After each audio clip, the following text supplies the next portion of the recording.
Welcome back, everyone. This is another Mondays with Micah. I have a new widow on the scene here today. This is Lisa Saxton.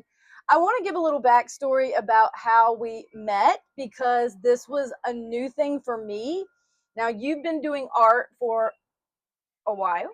I've been actually an artist and a writer my whole life, but I didn't start getting back into art until a few years ago. Okay. Took a decades-long break from Break. it to be a wife and a mother and a grandmother. Awesome. And so I would not have said I was really into art per se, but decorating and putting on makeup and fashion, those are all forms of art. But in my mind, art is people who paint, art is people who draw, or photography, and all of those things. And here in Franklin, we have, well, actually in Cortland, Virginia, there's the Rawls Museum. I am sad to say I have not really been a major participant in any of the activities the Rawls Museum has done over the years because I really, as I said, did not consider myself an artist and never really seemed that curious about watercolors. My daughter has done some camps there and, she liked it, but it didn't really spark anything. But this year in particular, and I have been featuring things on this, if you're looking on our Widow Walk page, the Renewal Art of Healing was an exhibit that they did this past January, February, and it just ended the March 7th. And that is why Lisa's here. She was kind enough she had to drive out from Chesapeake area, Virginia Beach, to pick up her piece of art. And I said, hey, by the way, would you like to pick up my piece of art? And yes, Micah asked almost stranger to do her a favor. Very not out of character for me to do that. But it really gave her an excuse. Like, I gave her a reason. I needed her. And then she had to come by my house, which gave me the opportunity to do a blog with her. And she has given the sentiment this is not exactly things she has done before. And I said, no problem. Every other widow who has sat on this couch has said the same thing. And they did amazing. The first night of the event was back in January. Do you know the date? Was it the 13th? The opening? Yes. Something like that. Was it? Oh my God. Mid-January. I think so. Yes, it was, because they were supposed to have the resource thing 2 weeks later. I only took like 2 pictures of the pieces, and there was over 130, right? There was a lot. Yeah. 2 rooms full of people who have walked through hardship, really. Wouldn't you say loss mostly? Different types of hardships. And I did not know this, but one of the pictures that I took was actually hers. And it was like, it just really spoke to me and was so visually, I don't see, I'm not an art person. I can't even give you the technical terms of what it was, but it spoke to me. Let's just say that it was not a big piece of art. It's in my car. Well, we will bring that. All right, so I am going to look at this, y'all. Okay, so can you say out loud what this says? It says, grief feels like crawling through broken glass. And I'm going to get up close for y'all to see what is the black made of. It's crushed glass. And then she's got barbed wire up here, and the red is also crushed glass. No, that's paint. Paint. Okay. Just painted over the crushed glass. Y'all, I mean, this is intense. I mean, this is an intense visual. And we're gonna put a picture of it at the bottom. She is saying this is not for sale, but because she is going to have her own art exhibit at some point, and she needs the original, but hopefully she's going to reimagine this into some other type of content sooner than later.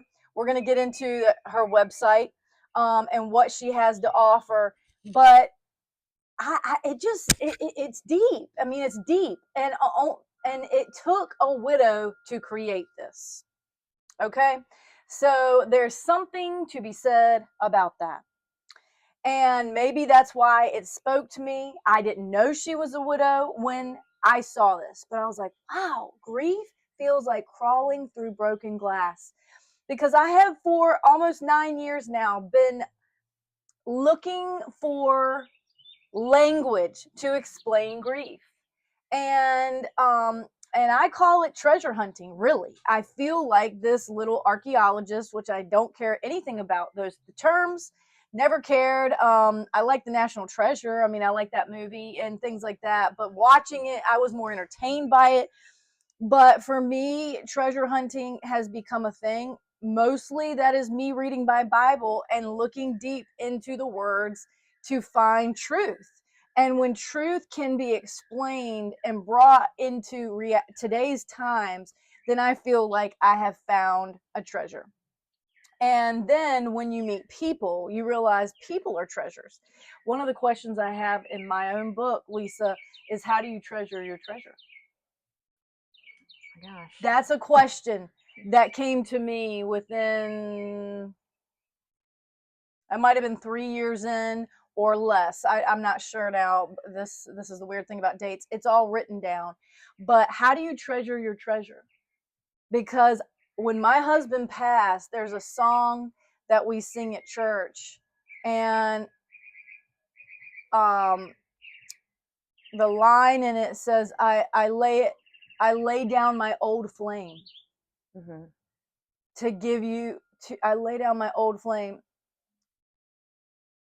to get a new to get a new fire today. I think it's something like that. And that line, I'm like, man, there is something about laying that down. Like I had to lay down my old flame to receive a new fire. And when I see things like this lady is crawling through glass. This is a very guttural image that you have here. Mm-hmm. It's not pretty. Okay, let's put it like that. It's dirty. It's messy. She's got barbed wire on there. There's suffering in the image, and that is probably mostly what we understand grief to be attached with: suffering. And yet, at this art of renewal, it didn't feel like a room of suffering. Did you feel an energy of sadness in the room? I would say probably more you could see people's journey through grief and whatever they needed healing from, Mm-hmm. but it was also the metamorphosis of the healing through the grief. Beautiful. So I guess it was a room full of there's the lights at the end of the tunnel. That's beautiful. Yes. So yes, the image may have hit the access or the pinnacle of their grief story, if you want to say how they expressed it. But ultimately, there was more images that really did not look like this. To be honest, Mm-hmm. there was water images, like landscape things from the sea. There were people that took pictures of their tattoos after losing children, and that form of art where we ink it. I tell people, some people ink it, I display, so Mm-hmm. I'm wearing it, not on my skin, basically. Because I do think a lot of people wear a tattoo pretty good, Mm-hmm. and that's not been a desire of mine. I'd rather put it in words on myself or through a song or something to that nature. But literally only 2 photos I took, y'all, and it was a widow. So there was already some connectivity happening, but I actually did not meet her at that event. So in February, we had another night called a night of sharing, where they allowed some of the artists that brought music to sing, and Lisa came that night too. Mm-hmm. And I had Laura Ann with me, and some of y'all have seen her around. She's the one posting a lot of our social media now, and she is an extroverted person, and she was going around and meeting people, and she brought me to Lisa. Mm-hmm. And then we started to have a conversation, and I said, please, I need you to come on the show. And I called her later, and we talked for over an hour, maybe 2 hours, which is not, that's very common for me when I'm meeting new people. But the things that Lisa was saying brought we resonate. That's a term we use a lot, that we not only relate, but there were similar experiences, not the same circumstance at all, but even talking about, and I'm going to go here very early on and we can get more into things, but Lisa said something to me and I'm like, man, thank you for saying that, because these are parts of the grief journey that we don't always talk about. And so I'm not sure how we got there on the phone that day, but she started to talk about the actual burial and the tombstone, and how for her there was a delay in wanting to finish that. It was, we didn't have him buried.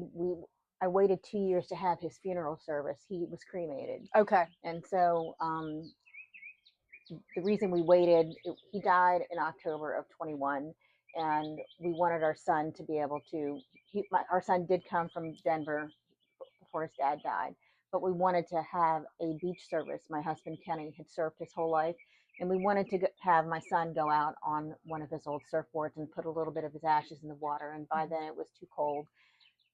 But not so much really that, it was that I was not mentally, emotionally able to have a funeral service. So we planned it for the next year, but things happened. So it got planned for the following year. So almost 2 years later is when we finally had the service. And I didn't realize until how it was over, I had been energetically holding my breath. And so actually the last blog post I wrote was a year after that. It took me a year to write it. It was called 721 Days to Exhale, because I had been energetically holding my breath for 721 days until I had that service. Now, do you feel like, so I'm playing a little devil's advocate because this is where I get very curious about the human experience. Would it have been, now, if you've been holding your breath that long, that's metaphorically, but also physically. There is a physical component to this. Tightening in your body? Absolutely. I experienced it from the jump. And this was, again, the curiosity of like, why have I never heard one widow say this? I know I'm not alone in this. I know it. I know it. I know it deep down. And that's where this little light bulb, I'm like, I have to go out and get the story. So do you feel that this rite of passage being 2 years out was better for you, even though the exhale took longer than if you would have done it sooner? Looking back, what can you speak into those that are maybe in that place where they're trying to decide whether to be cremated, whether to be buried? And the benefits of cremation is that you have a little bit more control of when you do a celebration, where you do the celebration, than you do in burial. Can you speak any into that? Well, I mean, the delay was, first, I just mentally, emotionally couldn't do it. I honestly don't know how anyone has a funeral right after their loved one dies. Honestly, I don't. But that's, I guess, society's norm. But I mean, whose rule is that? Ma'am, it's a question that, again, I have to say this. A friend of ours, too, the song that I actually released at the exhibit, that particular ceremony, they were waiting. One of their son's wife was battling brain cancer. She was in Florida at the time. They were waiting for her treatments to be done to have the service. That ended up delaying it almost 3 weeks. I was like, can a dead person like be preserved that long? And evidently they can't. She didn't have an open casket, but she was buried. And so they had her in the freezer. This is all, anyway, I'm not giving names. People may know. But all that to say, I was like, man, I kind of like this, because it gave 2 to 3 weeks for the energetic part of our body to absorb the reality of the loss. And I believe that they were able to be more present for the service, because they were not overcome with the emotion that is our human experience. We do not want to push down all of this, y'all. That's not what I'm saying. Mm-hmm. I'm saying that we don't even get to really remember, and we hear this about weddings too, Mm-hmm. that there's so much going on that we can't even, we didn't really fully enjoy it. You know that there was a celebration, things happen. And I'm like, man, it has got me thinking, because that was the farthest out, I think, of a funeral I've been to that wasn't a cremation. And I'm like, man, I think I liked it better. I just felt like they were able to be more grounded in the experience and receiving. And there's not just so much messy crying and weeping. And it, I don't know. The initial shock of the death has already, I'm not going to say ended, but you're more through that part. Yes. I mean, you're not in that catatonic state of, oh my gosh, my person has died. Right. You're a little above or beyond that, but ours was 2 years after, so we were well beyond it. But I did what I had to do. And Right. I know a lot of people were probably looking down their nose that I took so long, but that's okay. It Absolutely. wasn't their For journey, them. it was No. mine. And that is, this is another good point. There is a lot of perception and Mm-hmm. expectation, or just like, I will say this, it took me 3 years to do my husband's tombstone, because it Mm-hmm. was something we did not talk about, and there was family members disappointed that I did not have that done sooner, because in their opinion it should have been the first thing that I was working on. And there was so many other things to work on in the beginning, Mm-hmm. that yes, that was something on my list, but it was so far down that I needed to get more settled myself Mm-hmm. before we deal with this um, tradition or the culture's way of having this tombstone. And The I unspoken rule. absolutely, you don't even Yeah. know there's these rules until Mm-hmm. you start to feel this pressure Mm-hmm. invisibly from just around. And yes, it can kind of be these whispers. They're not saying it to your face, but you're kind of like, when are you going to do that? And I'm like, obviously you want me to do it, but you don't want to make the decisions on any of it. Mm-hmm. You're not the one paying for it. So again, this brings emotion. Do you hear what I'm saying here? Like, there's emotion. We're trying to process the Mm-hmm. loss. Now we have to deal with the extra noise and fight against, are we going to follow people please, or Yeah. are we going to stick to what we thought? And I had to stick to what I thought, because I wasn't going to move forward until I knew, and I did not know about myself, that permanent things, I don't want to regret the decision. Mm-hmm. And once you put something on a tombstone, it's not getting taken off without a cost. And so let's just wait until it's done. The family was happy with what we did once it was done. And that, and I could be satisfied, if you want to say. I have no regrets in the delay, because what we ended up with, I know, was better than what Mm-hmm. would have happened if we would have rushed it. Yeah. Like I said earlier, I had to do me, you had to do you, and those people over there can do them. Absolutely. And just hearing the beautiful, I mean, the surfing, to surf in. And I was like, Lisa, that's so creative. It's so creative, but yet she's saying he was a surfer. My Mm-hmm. father-in-law, who passed last year, he was a surfer. And so there's some beauty in the release. Mm-hmm. And so was this your, how, let me go back to, with this piece of art, did you feel more of a some closure from creating this piece of art? Was this part of your healing? Was this, how many pieces had you made before you got to this, in that? Most of my grief journey was the writing, which I published all of it. I think in total, from I published my first blog post 9 days after Kenny died. So and I was already writing it, and it was called "Go Do the Thing," and it was all about regret of you have to do the things now. Don't use the excuse, there's no time, there's no money, blah, blah, blah. Just go do the thing, whatever the thing is. And mine was like a laundry list of regrets of stuff Kenny and I said we were going to do and we never Wow. did. Because when you say, I'll do this someday, well, someday turns into never, and never turns into regret. Wow. And it's all the woulda, shoulda, couldas. You can't get those back. So can you just say that one line again? We need that again. The someday turns into never, and never turns into regret. Wow. And regret, and 4.5 years later from his death, I still feel a lot of those regrets, and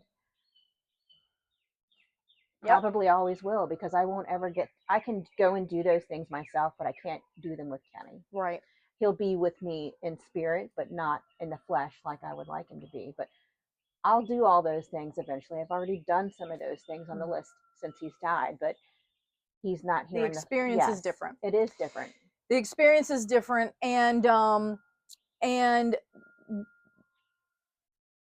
in probably the first 2 years, but probably the second year, anyway, I wanted back to this language thing. And I took a class, which was a life coaching class, and it was a Zoomed class, but they, I think it was 12 weeks, and they talked about vulnerability. They were very raw. And it was one of the first times I had seen humans in pain bring compassion in a healthy way. Let's say that, like, they knew what they were doing, because it was two life coaches working together, but they brought up a situation, and then it triggered the other, and then they showed how to work through it. And something that they brought up, which I had never heard before, was clean pain and dirty pain. And I'm bringing that up here is because they associated dirty pain with the regret and the shame, because there's an experience that happened, but then we attach a memory, the story, there's things that start to go into it. And that is our human experience. That is pretty much all of us. But I had never heard that there could be a clean pain, which is where we don't attach regret, shame on top of the grief, basically. And I can't articulate it so good because where it went from there, but it was really more of kind of putting it all on the table and almost putting it out on the it was kind of associated with limited beliefs and some of those things, and it's like you're writing all the things down. What is this is actually true? How much of this is really true? Because we start telling ourselves stuff about this, about that, and I find, Lisa, that the past has a very interesting way of getting distorted. It does. That we can romanticize about what the past was, because you want to remember the best parts, and the bad kind of goes away after a while, just like pregnancy, the delivery, it's not all good, but somehow it gets washed away because you do it again for most people. Can you speak into any of that? Well, I would say, how do I put this? Death softens memories as time goes on. Wow. Like, I can say, I'll just use an example. You could be angry with a family member at the time of their death because they did or didn't do whatever. But as time goes on, their death softens that, and the anger goes away, and it gets replaced by the happier memories of that person. Beautiful. And the same thing has happened, since Kenny died. Okay. Over time, and I'm sure you understand this, in the beginning, and I wrote about this, that there was a loop playing inside of my head 24 hours a day, and I couldn't make it stop. It was the loop of the day and a half from his death, to his heart attack, to his death. And it was right here in the front of my brain, like a movie playing, and I could not stop it. I couldn't push it back. Wow. At all. And it just took time for me to mentally push it back so it's not in the forefront of my brain. Right. So included in that, and the loop playing over, like I said, was is the whole heart attack and death. As time went on, I could push it backwards, and so the memories of that day and a half, which were horrible, started to be replaced by the happier memories of the almost 36 years that we spent together. So Mm. that's how, like you're saying, it changes. It does. Yes. It softens. And So do you see this? Do you hear? This is the neurological part of this, y'all. There is such a neurological component to grief processing, grief moving through the body. And I want to ask you this because we've talked about this. We're using the terms energetics, and that's because there is I say this, and I said it that night that we met, before we met, that grief demands a response. it does. It demands it. Okay. It's that intense. It doesn't take no for an answer. Okay, thank you. So, and this again is like, this is why it's fun having these conversations, because she's bringing other interpretations of what I'm saying, which may speak more to you or resonate with you. Like, that's exactly how I feel, and I didn't know how to say it. Mm-hmm. That's exactly how do you explain grief, and I'm okay. So, since we've talked, back to this treasure hunting. So there's a particular passage in Isaiah that starts, it's 10 verses. I spoke on it at the beginning of this month, and it was called The Joy of the Redeemed. And I've been talking to a friend who both her parents are on hospice. One has already passed. And the thought, she felt she was on her way there, and she's like, who do I need to call? And Micah came to her mind. Okay. And there's a part of me that is excited about that. Mm-hmm. Then it's like, oh, I'm now the girl that the people battling death are calling. Am I, that's a side note.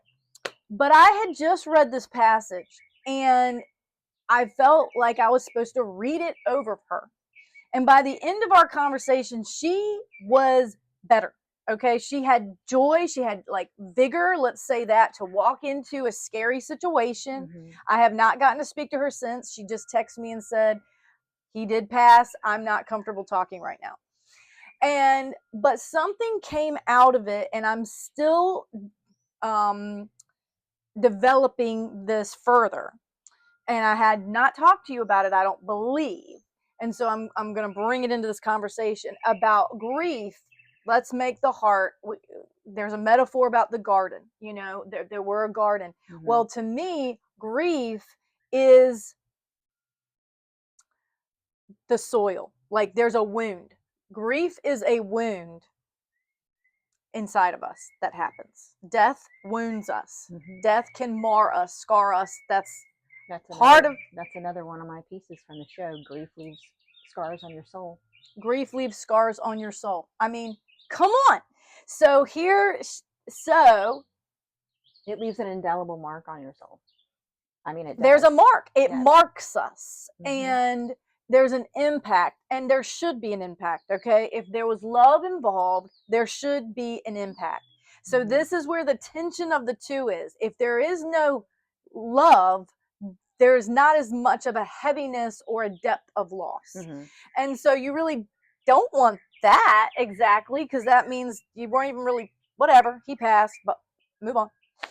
It's flippant or something. But back to the soil, that I'm like, oh, the more I'm thinking about this, like, I just basically encouraged her that if she feels wounded in the room of facing this mortality, things happening, losing a family, the parentals, all the things that make you feel stable, ask the Lord for an exchange, because this is planting time. This is a new thought for me, y'all. I am articulating it differently. I didn't have this when my husband passed, okay? This is to forward speak things in that basically, if there was ever a time in our life to grow new things, it's when we walked through loss, because the heart is vulnerable, it's tender, mm-hmm. It's more malleable those feelings do not feel good, y'all. But I bet you if the grass in the yard could talk, when we start tilling the ground and digging up rocks and roots, they would say it was probably a little ouchy for them too. Mm-hmm. But they know that it's for their good, because when we start to do those things in our yard, what happens? It's every storm has its purpose. I have written about this before. Let's say, a tornado comes through, rips up the land. In the devastation, it churns the soil up and it brings seeds up to the surface that wouldn't have grown otherwise. A hurricane can blow through the ocean and churn up the bottom of the ocean, which dead and dying down there and decaying, comes up to the surface to the sunlight. So there's always a purpose in every storm, but you need to take that opportunity from that storm to allow something new to grow. And it takes the sun, y'all. It really takes. And so here she's saying there is things that can't be uncovered. There are things inside Lisa that without this storm would not have been grown. I say the word birthed into the earth. There are things to be birthed in the earth out of deep loss. There is. And that is part of the renewal. That's part of the reincarnation is another term of things like from death to life. This language goes on the metamorphosis. She used that term earlier. I mean, it's been spoken over me. People said you're in a metamorphosis. Like, don't I know it? I mean, this little worm, you feel kind of like a worm when you're walking through grief. Yeah, you do. I mean, it's the caterpillar to the butterfly. And that cocoon season is dark. It is. I mean, that chrysalis is hard to live through. But look what comes afterwards. And you're birthed into this new beautiful being. And that is also a loss. Can you speak into the Lisa before and the Lisa after? Totally different person. I mean, look different, act different, speak different. I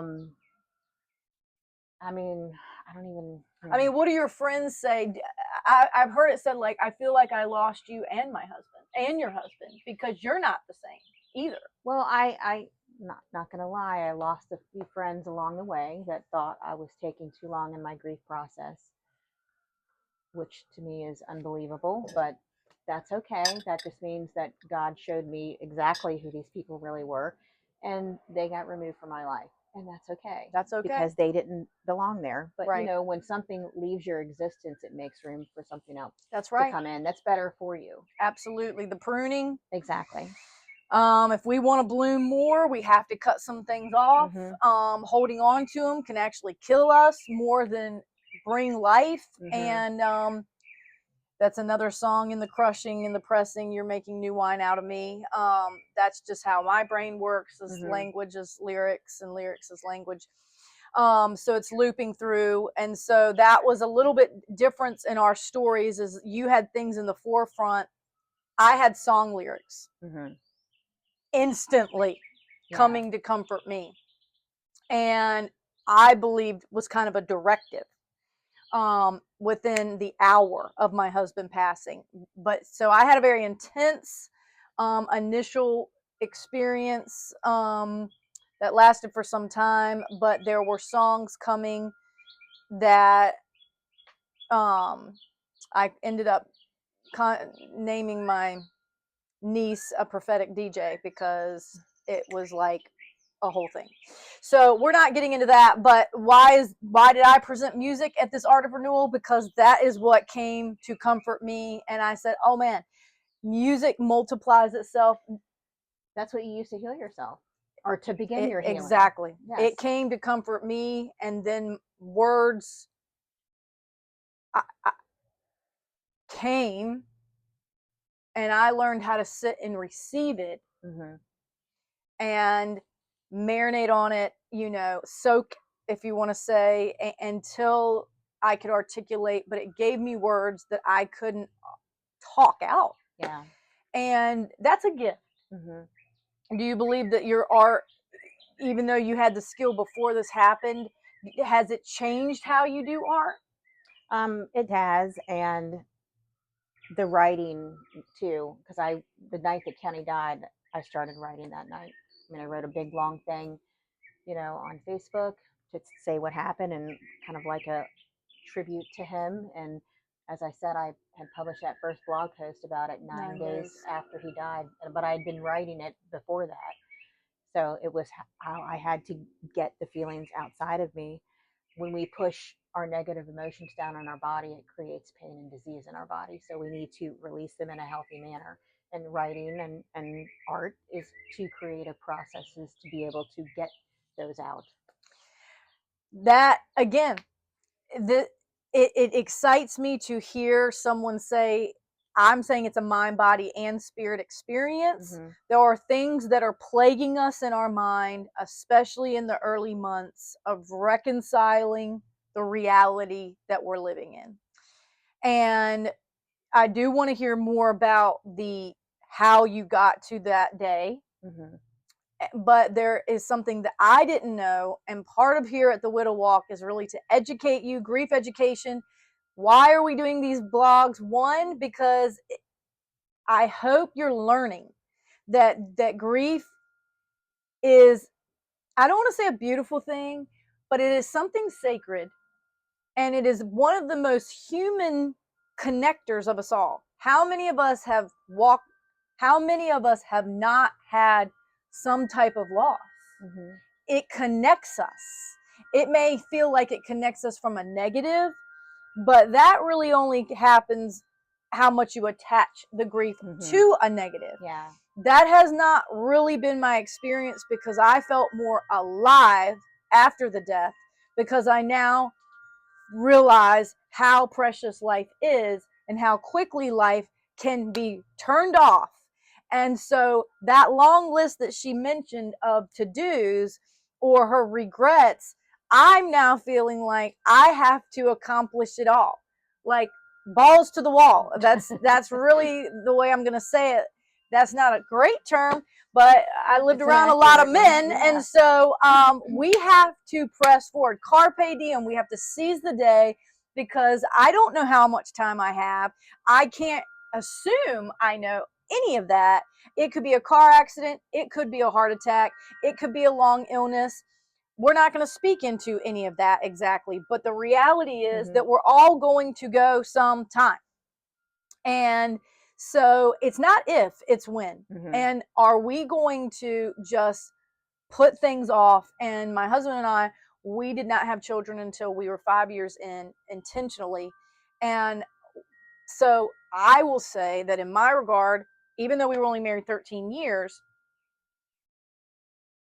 and we didn't always have the money for some of the things that we Mm-hmm. did, we put it on the credit card. I do not regret that we did those, because we did not get the time later.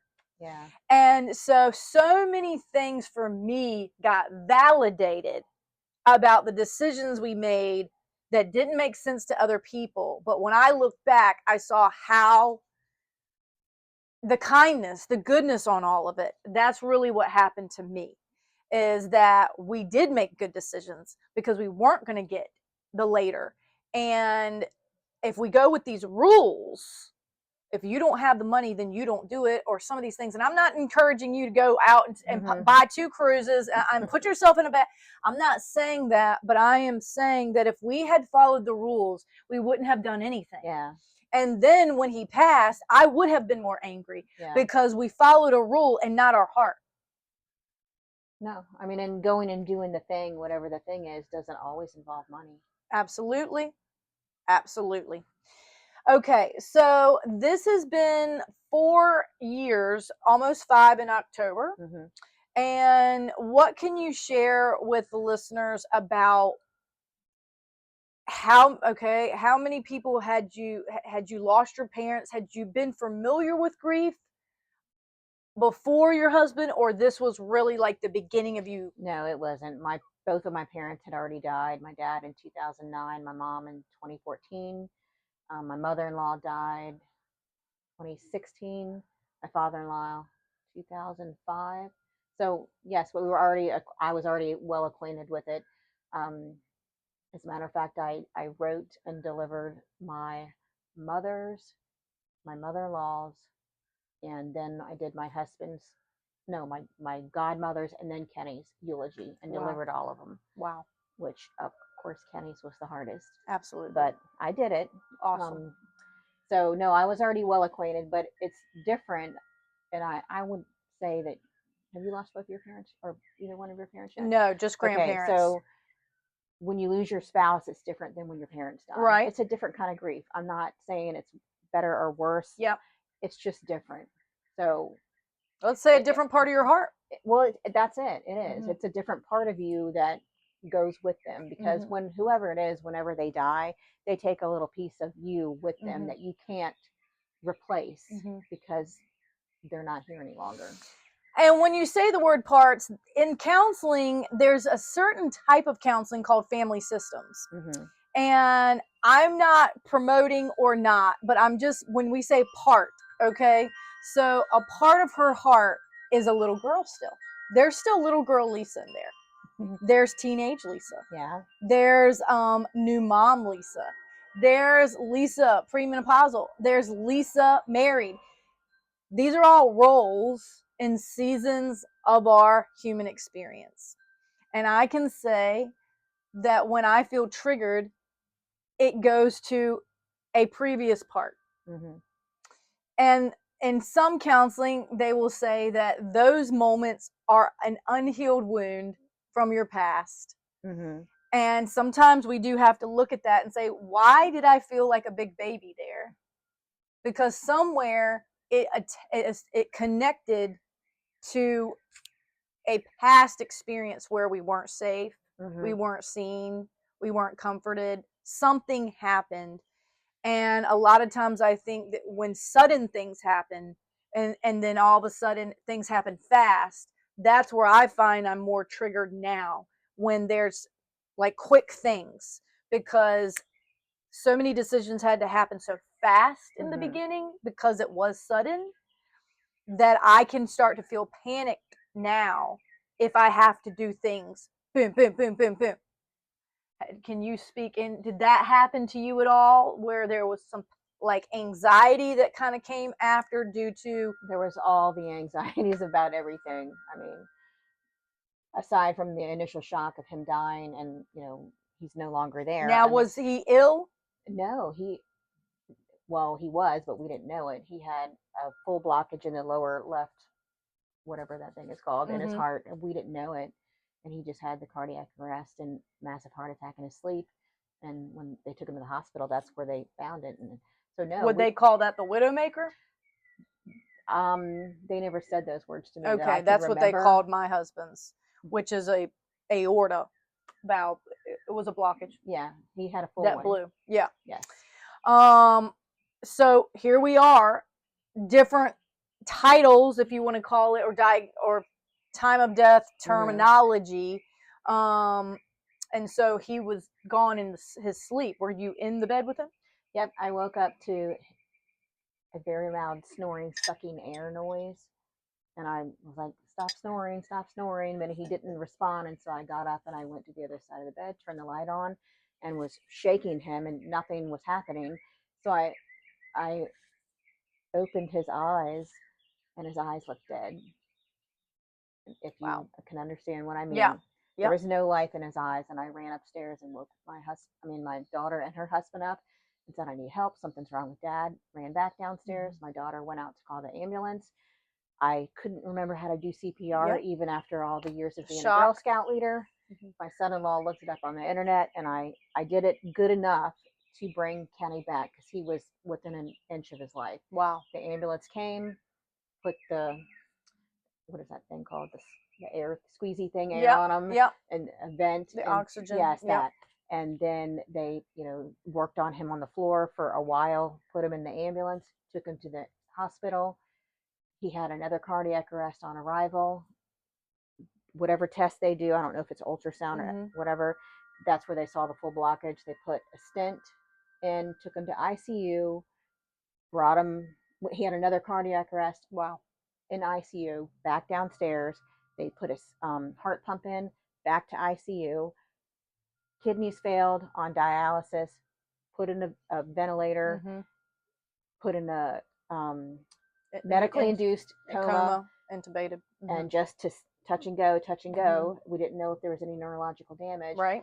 And in the middle of the night, all his organs failed and he was on life support. So my children and I made the decision to the next day or later that day, because it was like 3 in the morning, that we would unplug the machine, because Kenny would not have wanted to live that way. Right. We didn't want to do that to him, because that kind of living is not living, right. and it's harder on the people who are still here. That's right. That's right. So you had to make that decision. We did. And we can. And this past August, I was making some decisions, and in the counseling session, I wrote down, I do more somatic type of counseling, so it's verbal, and then we stretch, and then we end with writing. And so it's a very soft kind of approach. And I wrote, I'm capable to handle anything that is ahead. I love that. I'm capable to handle anything that is ahead. And when I write, it's always more encouraging than what my brain is telling me. It's because when you actually physically write something with your hand, it puts more of your energy into it. There's a reason people tell you to write stuff down. Write it into existence. Absolutely. And I was like, oh, like, hey, when we say, like, we had to catch up, there's something to that. But when you keep it just rumbling around in there, it cannot release. But that tactile, like she said, of having that pen in your hand is just enough. And I never knew that about myself. I never knew. And it's not like I feel this full surge when I'm writing, but it took 1.5 years after my husband to pass for that to unlock. And it was a close friend. I had a neighbor that would, we call it read my mail, tell me things to get me out of my head. And I am so thankful that I was so distraught that the distraught, she picked it up. Proximity matters here. And she would say, chill out, or it was more specific than that. But basically, I'm like, oh my gosh, like, I'm not, And then I asked her one day, like, why don't you ever text me much anymore? And she's like, you don't need my mess. You don't need the help. You can hear for yourself. Yeah. And I was like, oh my gosh, like, it's just when you hear Oprah used to talk about that aha moment, these things back in the day, and I'm like, those happened. I mean, do you have any aha moments after your husband passed where, even though it's hard, you kind of chuckle at some of it? Oh my gosh, I have to really think about that, how to answer it. I mean, yes, but I can't even like think full circle, or some things that you're in the right place, kind of moments where, like, you feel like you're walking out on water a little bit sometimes, where it's unknown territory. And then sometimes you land on something and you're like, yeah, I'm actually supposed to be here. Well, I would say, doing my own grief journey on my own terms and healing myself the way I felt right to me, doing that, creating the workshop that I created, and then going out and having to, I don't know, I had to all of a sudden do things on my own without him here, emotionally, physically, mentally, financially. Like last year at 58 years old was the first time I ever bought a car by myself. Okay. That's a warrior move, in my opinion. Look, I'm a big grown-up girl. Right. This is what I'm saying. So see, when you say big grown-up girl, that feels like the little girl. Like, this is the little girl bought a car, and without anyone's help. Without anyone help. And so, do you see, when you do things for the first time, I feel like it does pull back to a younger season of our life where there were more firsts. And then as you get older, there's not as many firsts. And let's say a loss of innocence happens in our adult childhood, whenever it was, but there's things, the new, of it all. And so I love that. Like, you're like, I just did that, man. I was a big girl today because I pulled up my big girl panties on. I got out there. She bought stuff. She's wheeling and dealing. I did not go by myself when I had to get a car. I did bring a friend who understood cars, who used to work for a dealership. So I had a little bit of, I didn't have confidence to go by myself. Let me say that. Well, my daughter went with me. She was at the time in the car industry, and I actually grew up in the car industry. Okay. My parents were in the automotive industry my whole life, but okay. I had never bought a vehicle on my own. Now my daughter went with me to look at the car, but the rest of it was me. I mean, negotiating it, yes, and everything. And the financing and everything. Yep. I did all of that myself, and I've never done that by myself before. Wow. And how did you feel after? I felt like, good for you, Lisa. You're an adult now. You grew up. Yeah. Look, you've just done some adulting. Yep. And on my own. And we are more than capable to handle what is ahead. The brain tells us we're not, or don't keep going there. Like, you don't know what, this is uncharted territory, not safe. Somehow your brain's like, it's like searching. Just think almost like those little lasers. It's like ding, ding, ding, ding, ding, ding. No, don't go there. Don't go there. Light, when you're backing up in your car and you're getting too close to something, it's getting loud. Yep. There's some internal stuff that happens to us where you feel like, I kind of want to go there, but then I don't know if fear stops you. Can you speak into that? Yes. I mean, fear, and I can speak into that because I've lived most of my life from a place of fear going back to childhood. Wow. And I'm very well acquainted with fear, and I'm trying to work past that. Sometimes it's still hard, but I mean, that the car thing is an example. I was like fearful of doing that for a long time, but it needed to be done. So I just, I had to do it. I just did it. So, but yes, fear is not a great place to live from. No, fear. That I think I would say if I have, I'm not saying I don't deal with fear, but if I could help mentor or teach, I am the temperament that is going to push the baby bird at, like, I'm going to push you into the fear zone because I want you to have the breakthrough. Yeah. And I believe that fear is a liar. And so the more you face your fears, the more confidence you find, the more breakthrough you have within yourself, the more capacity you have within yourself, the more you can say, like, well, if I can do that, then maybe I can do this. Exactly. Like the bigger dreams, things, possibilities, you really tap into. Okay, here she started with art. Now she's saying, I'm going to have my art show. Like, well, how did she get there? How do you go from dabbling? Not that you're dabbling, but no, but I mean, you're right. How do you go from that to that? I had to be pushed out of my comfort zone, number one. And I had to have finally the belief inside myself, I can do this, because I grew up back to childhood not having a lot of self-confidence or self-worth. And it got better over the years, but that what you said earlier about the little girl inside of you, that it's her rearing her little head, yes. But and so what, in some of this I've learned of, like, say there was hardship in your childhood, you can put a face on it. Person, place, thing. And those person or places are gone. So if you want the closure, if you want to call it, or you want that person to apologize for something or to finally validate your feelings about something, and maybe that can't happen anymore.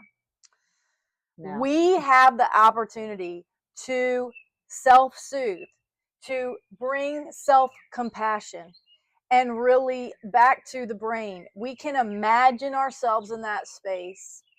And in the inner healing world that I'm a part of, a lot of times what they do is they really try to ask you, because a lot of people have a block with Jesus or the Father, because they can't reconcile, why would a good God allow this thing to happen to me? Mm-hmm. Why did you leave me in it? And I've had so many friends that did some inner healing work get asked in their solitude. This was not just right away, but in a weekend retreat type of thing, where they had to go get away and really ask their brain, their heart, their mind for a picture of where he was. Mm-hmm. And so many times I have heard people say something happened, abuse or something, and Jesus was in the room and he was weeping for that little girl. And this is some tough stuff here, because not everybody believes what I'm saying, but my purpose is to really part of my story and purpose is to share the goodness of God, and to help us not blame any one person for the loss. It is so complex, y'all. Yes, I can say, my husband, if he felt something, he could have taken himself to the hospital. There's human error, y'all. We live in a fallen world, and that is really what has helped me to not get bitter in the grief about the woulda, coulda, shouldas. How could he leave me with all of these things? Mm-hmm. I've got these 2 kids. What kind of a God would leave me with a 5 and 7-year-old, all this weight and this whole thing? And but for whatever reason, I'm still saying I'm kind of an odd duck in this way, because my personality thrives on challenge. I don't want to say it's a game exactly, Mm-hmm. because this is the, but I'm like, oh my gosh, like, I really thought he was the better parent here, and you left me. You left me to raise these kids. Like, for some reason, like, you actually think can do this? Like, that's how my brain went, which we're like, well, Micah, you're pretty conceited to think that, well, wow, do you see what I'm saying? Like, for us to think good about ourselves is almost contradictory in the culture. Mm-hmm. It is. We are called out as narcissistic, Conceited. thank you, conceited, to think too highly of ourselves. No, I felt highly of my spouse. I felt highly of him being the one to help raise these children. We plan to raise them together. And now I'm left with these children. I got to figure out how to dig deep, because that was the area I wasn't going to have to dig deep in. Mm-hmm. He was going to be taking the point. Yeah. And then it got pointed back on me. And I'm like, man, I don't have a handbook for this. I know there's a bunch of parenting books, but I feel like it's a different story. And so that is not every widow's experience. I'm not asking you to have that. But what I'm saying is, there's goodness in the hardship. And when people ask me, how could a good God do this? It took years for this language to come. But when I get to tell people, Lisa, I say, God did not stop loving me when he rewarded my husband with heaven. Mm-hmm. It's a reward to enter into eternity, y'all. This is that end and beginning. We were birthed into this life, the present. Death births us into the eternal life, which is omnipresent. It's always. It's forever. So the spirit is still fully alive in us. When about 30 minutes before we unplugged the machines in the hospital room, my son and I were in the room with Kenny. The nurse wasn't in there. And I'm not going to lie, I was kind of angry because There. you're dying, Kenny. I've been begging you to please fight this and to stay here with us Mm. because we need you. We can't live without you. We Mhm. need you. Please Mhm. fight, live. Didn't happen. So I was angry and I was mentally confrontational with him. And I went in and I spoke to his soul and I said, what do you have to say to me, Kenny? What do you want to say to me? And he appeared in here to me, and he said 3 words to me. He said, "I am restored." Wow. I mean, chills. Yep, that's what he said. Wow. I mean, that could almost choke me up right now. Yep, and that's a future piece of artwork. But I mean, and he was. Wow. I mean, he knew where he was going. Wow. He was leaving his body that we didn't know was sick, but was very sick. Right. And he was on his way to restoration. I mean, y'all, how can you be sad about that?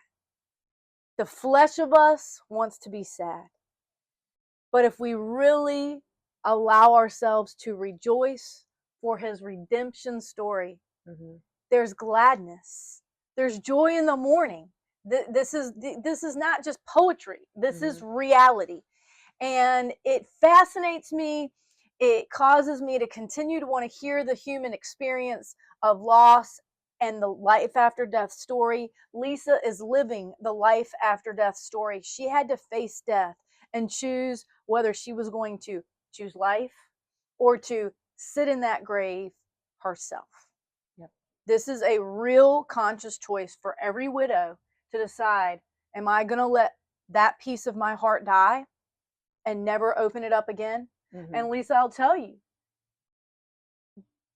you feel that vulnerability because the heart feels so raw. Mm-hmm.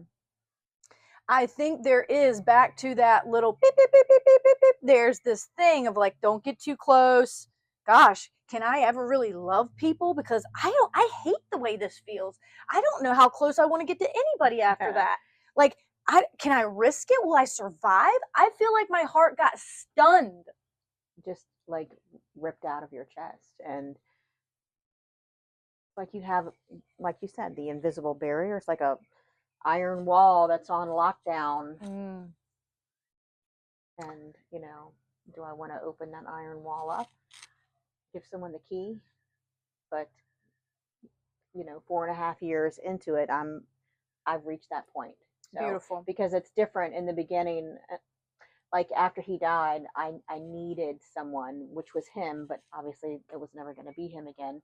But a lot of widowers, they do immediately find someone else, which shocked me before, but I have a better understanding of why they do it, because it's the familiarity. Absolutely. And they lose their identity of being a significant other, or spouse, or whatever. Yep. So I get that. My grandfather did that less than a year after my grandmother died.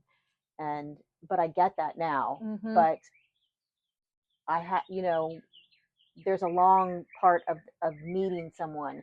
You got to wait, I really think, till you get to the wanting, and you don't need anymore, but you want. That's good. And I'm into the want space. Awesome. So I love that. Wherever that person is, I say there's a 2-year itch, where that familiar place, like if you can get 2 years, and I'm not saying, just like she's not saying, we're not saying there's anything wrong with that. But just like back to when we had the service, it's one thing to do what feels familiar or the shoulds. It's another thing to do what feels true and right for us.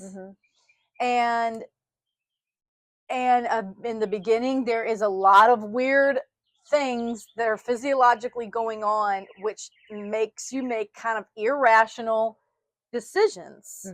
And so just because it feels true doesn't always mean it is. But it's someone else's true north, not That's your right. true north. That's right. Yep. And we each have our own true north. And I do think, I mean, I've known widows exactly like you're saying. One was 10 years almost in before their spouse came along. My board member, Judy, she met him 6 months in. They did not get married till 3 years later. So she gave herself time, but she wasn't alone. Yeah. And there is something where I've heard many widows just feel this, I don't want to say agony or the loneliness getting so deep that it wasn't healthy. Yeah. And in that regard, we'd hope for you to find love again. And I believe it will find you. I believe so. Now there's others like myself with my kids, that onset of loneliness doesn't really exist because I'm not walking into an empty house. Yeah. And you did have to walk into an empty house, or your children were with you then? My daughter and my son-in-law and my grandson lived with us, so they were still there. And then my son flew in from Colorado, and the late afternoon of the morning that he had the heart attack. So he was there. I mean, his dad didn't regain consciousness, Right. but he was there before his dad died, and he stayed 2 weeks after, and then Okay. he went back. But it was myself and my daughter and my For how son-in-law. long after? Um, well, my daughter and grandson, we stopped living together about a year ago. Okay. Okay. So, And so my niece moved in with me the day my husband passed and stayed for 3.5 years. mm-hmm, So I did have some initial support when the kids were younger. mm-hmm, And then there was a point where I felt like, I'm good. mm-hmm, You need to go be a 20 something. I can handle this now. mm-hmm. And so I was thankful for the help, because my did I feel the difference after she left physically. Yeah. Physically. So emotionally, I was ready for her to be gone. Mentally, I was ready for her to be gone. Physically, having to solely take care of a household by myself took a toll after she left. And then breast cancer found me after that. So to walk through that alone with not, we get support by our friends and family. It's fascinating. And she mentioned that about disease, that when we stuff things down, because it's overwhelming. The Mm-hmm. grief emotion is so overwhelming that you feel out of control, or the tears feel out of control, Mm-hmm. or you don't know what you're going to do because your emotions are Yep. so raw that it's embarrassing to you, especially at these funerals, you kind of close back because you don't want to be perceived as this weepy, like blubbering, Weak person. thank you, weak person. And so you have to guard up, you to like comfort everybody else that you're going to be okay. Do you hear what I'm saying? Yes. I mean, you're so fragile, and then you have to put the facade on of strength, but it's not a very good facade because you're just fragile and raw and broken inside. You're absolutely broken. Back to the piece. So I just have to show this again, y'all, because this is what rebirth. This takes a strong person to be able to face their reality and articulate that in such a like raw interpretation. And I just want you to finish today with like how that was. And she shared this a little bit with me about how you bled. So when I was making the woman, I'm like, she needs something else on her body. So I decided to make barbed wire out of really thin wire, and I was making the barbed wire out of 2 pairs of pliers, and I kept stabbing myself in my fingers because it's sharp wire. And as I was doing that, I was bleeding onto the piece of art. So literally, my blood is in this piece of art. But I put barbed wire all over her body. And the last one I decided to do, I put her a piece of barbed wire around here, kind of like um, what is it, the crown of thorns on Mm-hmm. Christ's head. Mm-hmm. And I thought to myself when I did that, grief feels like a crucifixion. Wow. So that was very. I mean, just Doesn't it feel like chills. that? I mean, that's what I see when I look at it. This feels like Jesus. I'm not even putting male or female on it personally, because this scene, it looks like leading up to Golgotha. And we're coming around to the Easter season, Palm Sunday, Mm-hmm. and all the things. And I really do love personally to sing about the cross. I like to sing the blood songs where we do communion and things of that nature, because there's a surrender. The posture of this woman in this picture is a posture of humility. She's dragging herself along. Bleeding along the way. bleeding along the way. But there is a new day. There's a new day at the end of this road. It wasn't blood all the way.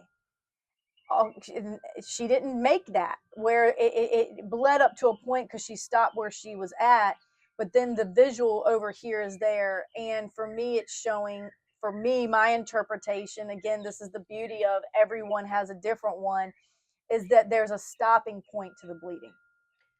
It is. And about that piece, and I can say it metaphorically myself, is the scars on her hands and her knees is going to be what gives her the strength to stand up again.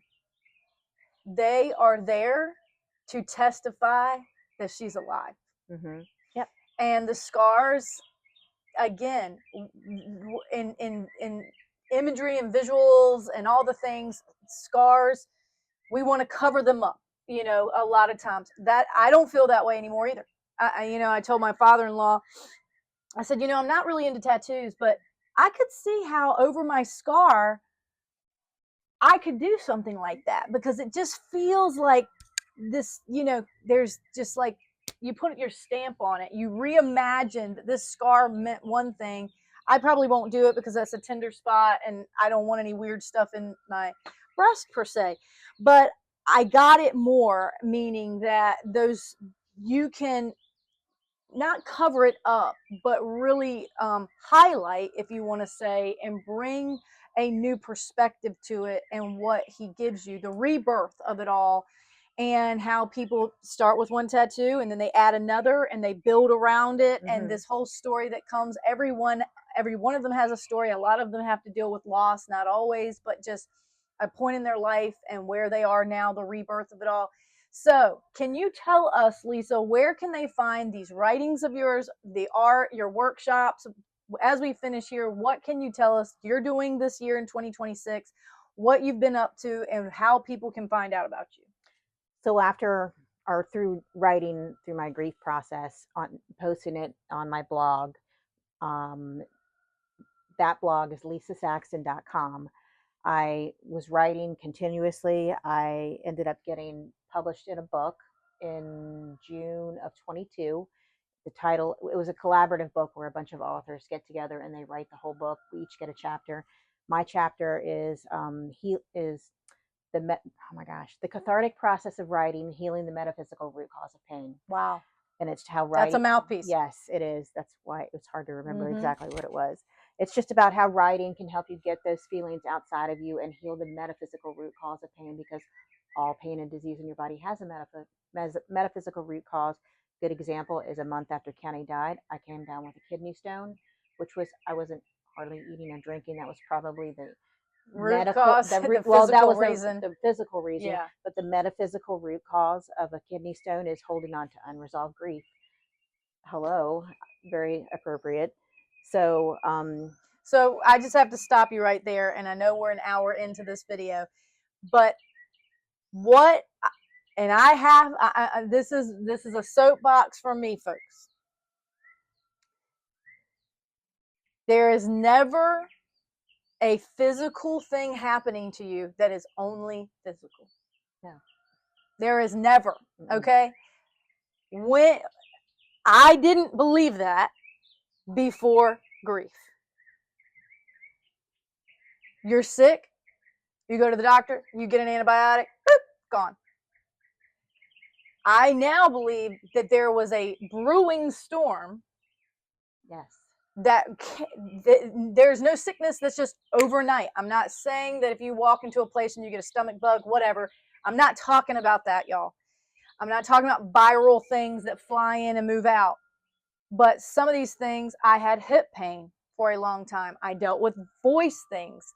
That also has an energetic. Yes, and hip pain is fear of moving forward. Throat is, you can't find the words and you can't express yourself. But emotions live in your body, and the negative ones, they just stick around. And that's why you have to get them out and however manner works for you. And what worked for me was the writing and the art. So I took that and I saw how well it helped me work through my grief journey, and I decided to turn it into a workshop. called Art Right Heal, where you come into the workshop and you are going to paint what your emotional pain and grief looks like to you. Everyone will be different because no one's grief journey is the same. Then you're going to turn around and you're going to write in your journal about the event that facilitated the emotional pain and grief. So it's a double cathartic process in a creative manner to help you get those emotions outside of your body, to work through it in a healthy manner. Because like me, I did not want to go to a therapist or group therapy. It just didn't resonate with me. So I went inward to heal myself with writing and art. And that is exactly what happened to me. I went inward and it turned into writing and music. So again, the fascinating thing of we are all creative beings. I truly believe that. We are built to create, especially women. We're built to carry things. And I love what has turned into this. And so if you're curious, and look, we're putting these things out here. Here at the Widow Walk, we want to do new things. We want to create opportunities or events, if we want to call it, where she comes back here and we sit and we do one of these things as a group to allow you to kind of see yourself in a three-dimensional way. And sometimes and a lot of times it will surprise you. It surprises each other when we see what our hand creates. And I want to tell you something very quickly. At the wellness fair that was it 2 weeks ago? Yes. I had like a little mini workshop at my table where people were doing a postcard, a mini postcards from grief. And I gave them a blank postcard and paint markers and had them draw whatever they wanted to in regards to their emotional pain and grief and turn it over and write a message either to themselves or like the person that they lost was writing to them. And so a young woman came by. I don't know if she was mid-20s, possibly. She had something in her childhood that happened. I can't remember exactly what, because I spoke to a lot of people that day. But she sat there and she did her postcard. It was just like black squiggly lines all on the edges, scribbling. And then there was a yellow stripe down the middle and a red heart in the middle. And on the back of it, she wrote something to the effect of, "You didn't want to know me, and that's okay. I have healed and I'm okay, but you lost out."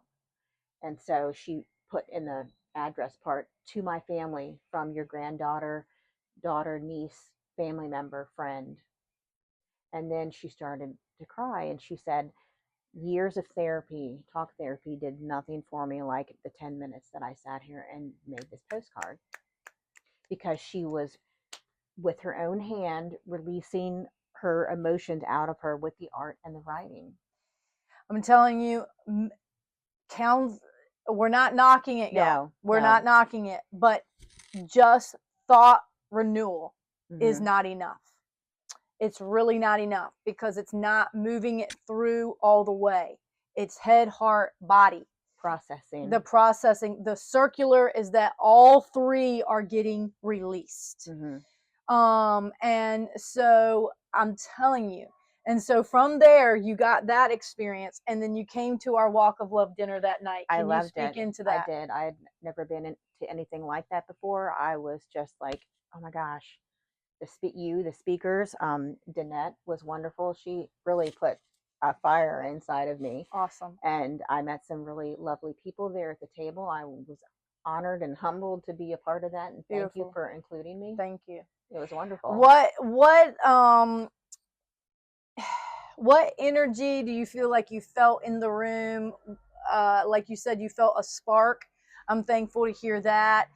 For those, when we do our third annual, what would you say, with you having no knowledge of what it is, walking in kind of blind to it, what can you encourage those to sign up next year, and how you came in kind of, I don't want to say spent, but you released during the day at the art museum. And then I hope you were able to receive. So how was that? And that was a turn of events. Again, she wasn't planning on coming. She had someone that was supposed to come with her that she canceled. She texted me and said, "Hey, Do you still have any openings? I had just gotten some cancellations. So if she wouldn't have reached out, she probably wouldn't have No, I come. wouldn't have been able to. So, and then at the time, if she would have called me 5 days ago, I'm like, I don't really know, but I don't want to say no. So I probably would have told her to come anyway. She got there. All of that was within 48 hours of the event. And I'm so thankful that you did reach out. And I'm like, yes, you can come. We absolutely have room for you. So again, knowing that that was a change of date due to weather to even have the event that day and to come that night, how did you go home that night on the way home? Sleep? I mean, just any of that. I was exhausted, but in a good way. I mean, I know earlier in the day at the event, I spoke to a lot of people, connected with them, helped people like that young woman. Wow. So came to the dinner that night. Like I said, I didn't know what it was about because I'd never been to it before. But you know, in how I took my tragedy of death of my husband and turned it into something constructive, transmuted it, you did the same thing and created Widow Walk. Yep. Right. So it's what you do with it. I mean, you know, you're walking and talking and living your purpose. And I think that really all along all these years, I never could find my purpose, but I think that my Art Right Heal workshops is what my purpose is, because I know what that walk feels like. You know what it feels like. And that place of grief is hell. And I've been in hell of grief, in the hell of grief, and I don't like it there. And I crawled my way out, but I decided to go back in and pull the other people out. Absolutely. And that's what you're doing. Woo! I mean, just gets me fired up, folks. I mean, this is the empowerment part of this, okay? So the 3 cores of the Widow Walk is grief education, grief expression. That is what we're doing here. We had to educate ourselves and to go inward, as we're calling it, and walk through some hard days, walk through some stinking thinking, walk through some physical issues, and really say, enough's enough. And I'm going to get to the bottom, the root issues. We don't want to band-aid these things. We don't want to sugarcoat. I'm not doing that here, because we need you to realize this is these are real physical things that happen to us. And the brain fog and the looping and the nights and the indecisiveness and the doubt and the worry and this identity crisis. And it's big. It's a you know, if you think of Charlie Brown and the one with all the swirling powder and dust, I mean, you are in a storm. And then who's the one pulling you out? For those of us who dug deep and put our roots back in the ground and said, we're going to nourish ourselves, we're going to water, we're going to learn how to bring health back into this body that feels weak, that feels broken, that feels malnourished, that feels exhausted. And she's crawling across this thing, and this doesn't show this, like, you know, the sunrise and the rainbow at the end. It's not really showing it. This is in the middle. She's crawling towards that. She's crawling, but she didn't finish. But she can't see it yet. Absolutely. Yes. This is the darker part of that metamorphosis that this picture is representing. But here Lisa has said that the dark was worth it, because it's birthing the purpose that she's been growing inside of her all along the way, where maybe the art felt just as the hobby, if we want to call it, or something I love, great. And then it's like, no, this is your whole being. Like, this is why you're becoming who you are today, because you're able to help people. You're going back into the dark, because we're not afraid of the dark, Lisa. No. And we're bringing them out. And that is exactly how I feel. I had a dream. I don't dream very much at all. And I just felt like I was on this. If you've seen any of those cartoons or something, but it's like there's this big boulder and it's like reversed. So it's like on the tip of that little like rock, like Looney Tunes, if you remember some of that stuff. And there's this big thing and it's kind of swaying like this. And then you got the mountains on both sides. And I felt like I'm on the piece. And it's swaying, and there's people on the rocks, and I have to be the bridge. I have to strengthen myself long enough to help pull them. They're hanging on by a thread, if you want to say it. And I have to allow them to not walk all over me, but use my strength to help strengthen them to cross over that threshold into their new future. And that's the empowerment part of this, where we're metaphorically, like she said, we're reimagining, we're manifesting, we are taking something out of the let's say the non-form. You go back to creation, it was void of formation. Mm-hmm. And then things had to be spoken into categories, and then there was light, and then there was dark, and then there was water, and all the things became stable, if you want to call it, but they were chaotic to start. That's what grief feels like. Mm-hmm. And then we have to go through that recreation or the reincarnation of ourself through Mm-hmm. all of this. And so it really is the dark before the dawn. It is. And the dawn is worth it. It's a different kind of dawn than we would have had prior, but I say too, the only way out is through. You got to go right through the storm. You can't skirt around it. And I chose to go straight into the middle of my storm, and I worked my way through it and out of it. And not everybody does that. Yes. And those are the ones that just continuously suffer for years Longer. and years. Yes. Right. My great grandmother did that for 40 years, mourning her son that died in World War II. She robbed herself of a happy life, and she robbed her family from herself, full from self. knowing her. Right. And we've seen it. We don't want to be it. Don't unpack and live there. No, we cannot park at the grave, y'all. We can't park ourselves there.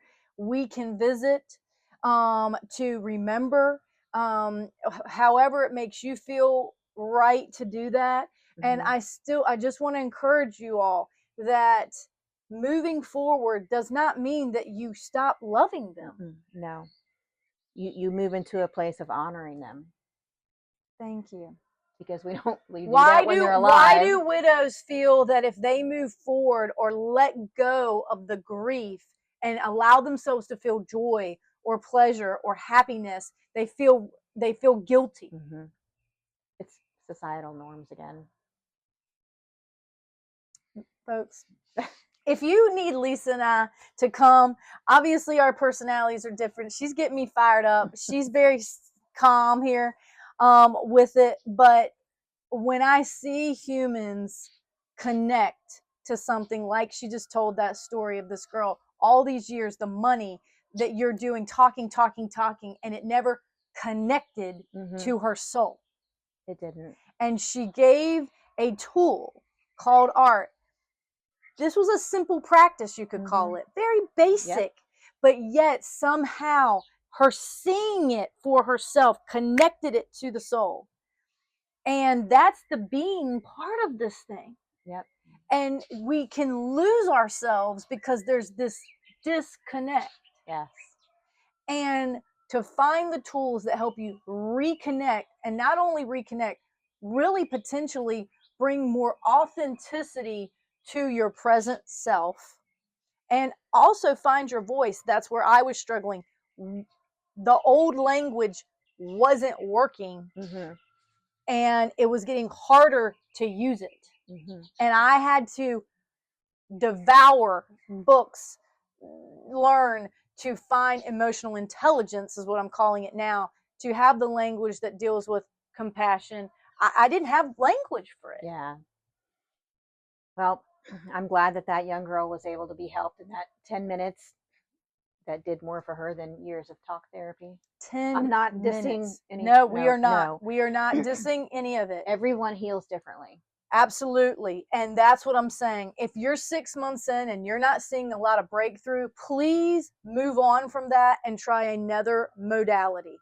For me, it takes more physical modality for me. So that is you learning yourself to find out where you're feeling something change. Yeah. You want to feel change within yourself. What does that mean? Lighter. Yeah, definitely. Because grief is heavy. It's very heavy. You need to lighten up. You need to get out and smell the roses. You need to go on adventure. You need to have some laughter. You need to do some self-care. What does that mean? Maybe a bath. You're worth it. Yes. Go do the things. Go do the thing. That's what she started with. Yeah, What? go do the thing. Go do the thing. Do you think that should be today's title? I don't know. It could be. Your Very, very first blog post I wrote, go do the thing. Go do the thing, y'all. Go do the thing. This is where she started. It's still the message. And so thank you for listening to this. Thank you for coming to the Walk of Love. To know that she had to give out, and then she got to be taken care of that night. She didn't have to go out and order the food. She got to be waited on. And I love that. And the timing of all of that, again, it's bigger than me. I couldn't have curated it myself. Yes, it was a long day for her because she left early. That was a 12-hour day. You know, it's like a 15-hour but it was day. Well worth it. And again, thank you. It was wonderful. It was like a big extended family that I didn't know. Yes. And so we're trying to grow this Widow Walk family. Please watch these videos, share them. If you want to get on the show to share your story of how your dark night of the soul, they call it, got broken through, that may not be language you know. You just kind of keep on, you know. That's kind of the standard of way. Like, we just, you know, buck up and roll up your bootstraps, or whatever the terms we may use. I'm finding that's not healing us. Okay. And so if you would like a soft touch through art therapy, that's not what she's calling it. What's the name of your website again? It's artrightheal.com. Art Right Heal. Okay. WRITE. Yes, it's not therapy. It's therapeutic. I'm not an art therapist or a counselor. Make that clear.